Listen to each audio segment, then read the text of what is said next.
Chapter 19. Billie sat silently in the mess hall with the others. After McQuaid's short rundown of the Kurtz's repairs, there didn't seem to be much to say. They waited to hear Jones's voice over the comm, or better, to see Ripley walk into the room. An hour ago, the alert horn had snapped Billie awake, and she had run into the corridor, prepared to hear the Queen's fury erupting from the lower deck. The alarm had shut off seconds later, and Anna Moto had conned ship-wide to report that she'd found Ripley unconscious and carried her to medical. They had all gone to the mess hall to wait it out. Moto appeared a few minutes later and told them that the doctor was running a full diagnostic and would call when he knew. Billie felt so tired that it was all she could do to keep her eyes open. The tension in the room only made her more exhausted. When would it stop? Now it was Ripley who could be dying. The woman she had grown to respect and admire and care about. Wilks sat beside her and drank coffee. As usual, his expression revealed little. Billie was envious of his control. Nothing seemed to affect him for more than a few seconds. He reacted, then just dealt with what there was. In comparison, she was a child, chronologically and emotionally. Her inner cries of unfairness were petty and pointless, and they changed nothing. Billie chewed at her lip and waited.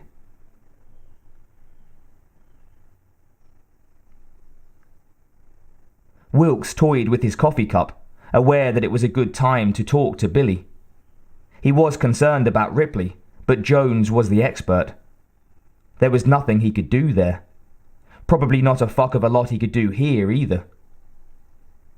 Billie stared blankly at the table, as if watching a hollow. Even when Beulah had been left on Spears's planetoid, she'd been able to talk about it. Sort of. When Moto and Falk started a conversation across the room, he was ready. "How are you doing?" "Fine," she replied, voice dull. "I'm sorry about Adcox," he said. No answer. "I wish you were here. I wish I could have traded places with her." Billie looked at him. "Why? It's not your fault." "After Ripley left, I was in charge of the APC. I was responsible." "You didn't make her come here, Wilks. She stumbled on her words, stopped. Wilks put his hand on her shoulder. "You didn't either," he said.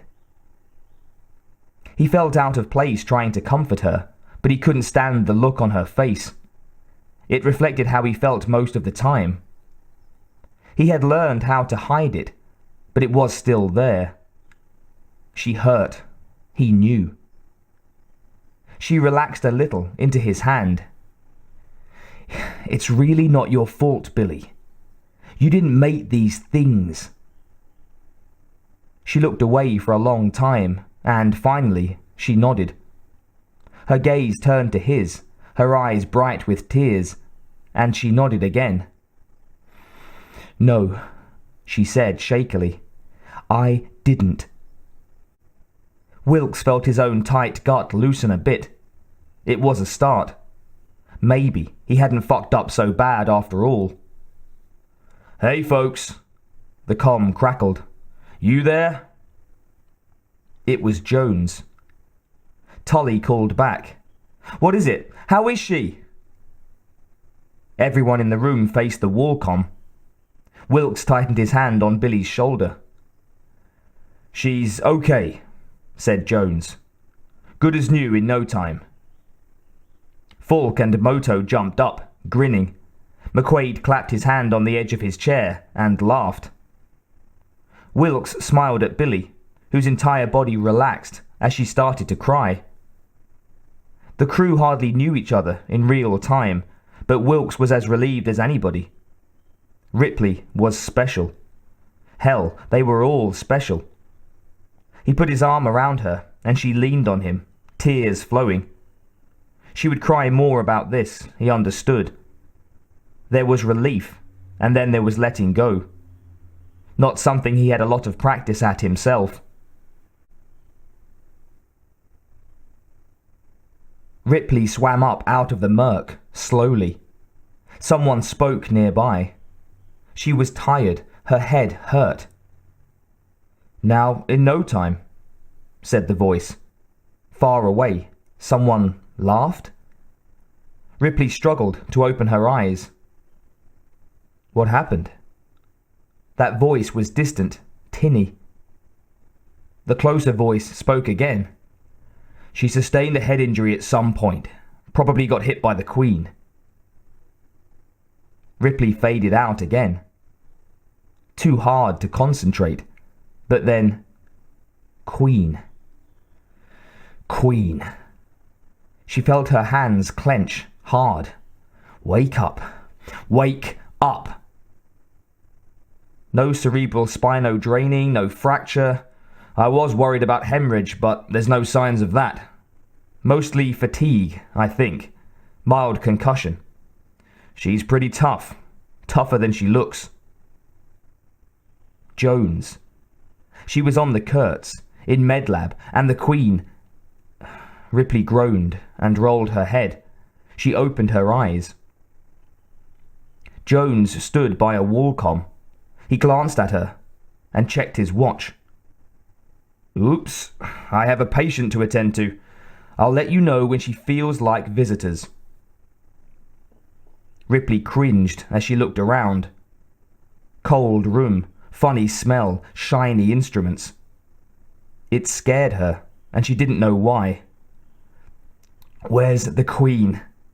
she said, her throat dry. "Locked up in the containment area. Don't worry. Nothing happened. You just passed out," he said. "Everyone is fine." He got her a glass of water from the dispenser and held her head up so she could drink. "How long?" she said, lying back. "About 20 minutes since Moto found you." Ripley started to sit up. "No offense, Jones, but I don't do doctors. I'd like to go back to my quarters." "I'd rather you stay here. I'd rather I didn't. I'm fine, right?" She swung her legs over the edge of the table and paused for a moment, head pounding. She had to get out of this awful room. "All right," he said, "but let me help you. You're going to need to be looked at when we get back to Gateway. I don't have any training in your type. I mean, I wouldn't have even known without the blood sample." Ripley stood and pulled away from Jones's outstretched hand. "What are you talking about? I thought you said I was okay." "Yeah, you're okay. I'm really impressed, in fact. So close, yet so far apart." "Jones," she started, exasperated. "What's your point?" "Don't upset yourself, Ripley. You're fine, but you do need to rest. I just don't understand why you never told me.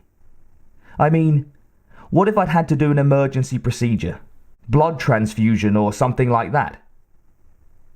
"A positive," she said. "Don't you have it?" Jones grinned at her. "Yeah, but you don't. And you don't have RH factors anyway. Although, as advanced as you are, I wouldn't be surprised. I'd never have known without the microscope. Even the color is perfect. Pretty amazing. Come on, let me help you to your..." "What the hell are you talking about? Advanced as I am." "Yeah, I'd heard they were pushing the envelope in the AP labs before the monsters landed, but you're so close it's hard to believe." She got it. It was a bad joke. She slapped his hand away, furious. "You're an asshole, Jones. This is not funny. Who the hell do you think you are? Not funny at all. Christ." His grin melted. "Ripley," he said, eyes wide. "Oh God, you didn't know? You mean, how could you not know?" "Shit. I'm sorry. I thought—" He faltered. His dark features were a mask of embarrassment. Ripley felt her own anger subside a little as she watched the truth on his face. She leaned heavily against the wall. No, I can't be, no," she thought. "This is another bad dream, another nightmare. This can't be true. It can't be. I'm human, not an android."